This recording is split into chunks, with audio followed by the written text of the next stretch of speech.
கோவை மாவட்டம் போத்தனூர் பகுதியில் வீடுகளை அகற்றிவிட்டு கழிவுநீர் கால்வாய் அமைக்கும் பணியை மாநகராட்சி தொடங்கியிருப்பதாக கூறி அப்பகுதி மக்கள் போராட்டத்தில் ஈடுபட்டனர்.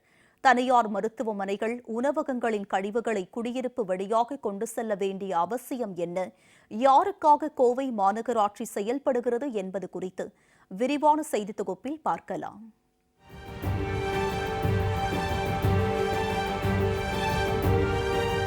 கோவை மாவட்டம் போத்தனூர் பகுதியில் பாரதி நகர், அழகு நகர் உள்ளிட்ட குடியிருப்புகளில் சுமார் 10,000க்கும் மேற்பட்ட மக்கள் வசித்து வருகின்றனர்.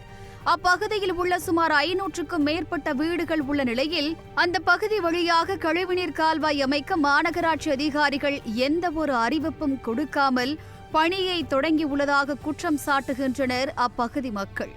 மாநகராட்சியில் இந்த செயலால் தாங்கள் ஆண்டு காலமாக வாழ்ந்து வரும் வீடுகள் இடிக்கப்படும் நிலை உருவாகி உள்ளதாகவும் கொந்தளிக்கின்றனர்.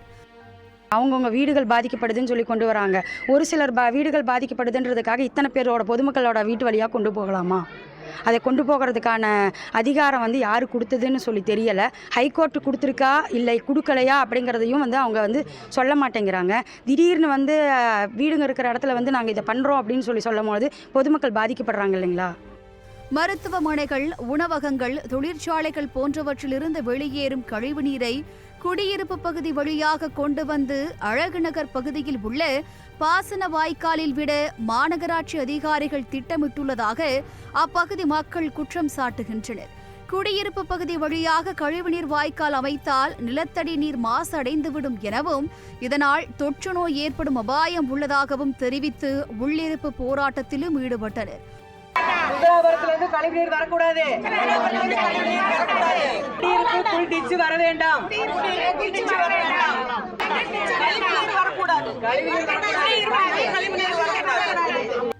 மக்கள் நலனை பொருட்படுத்தாமல் தனியார் மருத்துவமனைகள், உணவகங்கள், தொழிற்சாலைகளுக்கு சாதகமாக மாநகராட்சி நிர்வாகம் செயல்படுவதாக குற்றம் சாட்டிய மக்கள் மாநகராட்சி நிர்வாகத்தை கண்டித்து அழகு நகர், பாரதி நகர் உள்ளிட்ட பகுதிகளில் பேனர்கள் வைத்து தங்கள் எதிர்ப்பை வெளிப்படுத்தியுள்ளனர்.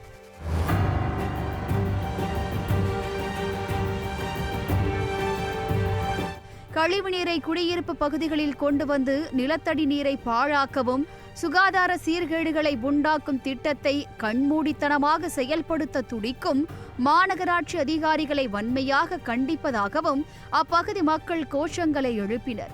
மக்களின் குரலாக ஒலிக்க வேண்டிய வார்டு கவுன்சிலர்கள், மாநகராட்சி மேயர் ஆகியோர் தனியாருக்கு ஆதரவாக செயல்படுவதை கண்டித்தும் கோஷங்களை எழுப்பினர்.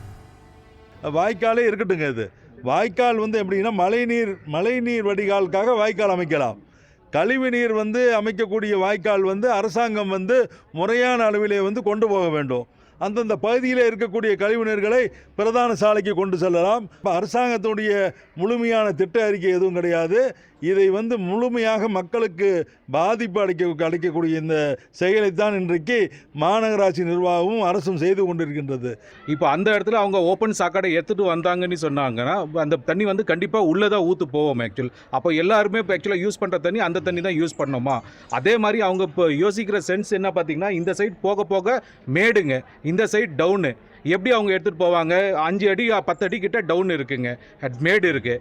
இப்போ அது அவங்க குழி தோண்டி அந்த சைடில் டேப்பர் எடுத்துகிட்டு போனால் கூட அக்கம் பக்கம் இருக்கிற பில்டிங்ஸ் எல்லாம் என்ன ஆகும்? ஆக்சுவலாக மக்களுக்கு சேவை செய்ய வாக்களித்து மக்களால் தேர்ந்தெடுக்கப்பட்ட அரசியல்வாதிகளும், மக்கள் நலன் காக்க செயல்பட வேண்டிய அரசு அதிகாரிகளும் தனியாருக்கு சாதகமாக செயல்படுவதாக மக்கள் குற்றம் சாட்டி உள்ளனர். குடியிருப்பு பகுதியில் கழிவுநீர் வாய்க்கால் பணிகளை தொடர்ந்து நடத்த மாநகராட்சி நிர்வாகம் முடிவு செய்தால் மக்களை திரட்டி பெரும் போராட்டம் நடத்துவோம் எனவும், வரும் 2026 சட்டமன்ற தேர்தலை அப்பகுதியில் உள்ள மக்கள் புறக்கணிக்கப் போவதாகவும் போத்தனூர் பகுதி மக்கள் எச்சரிக்கை விடுத்துள்ளனர்.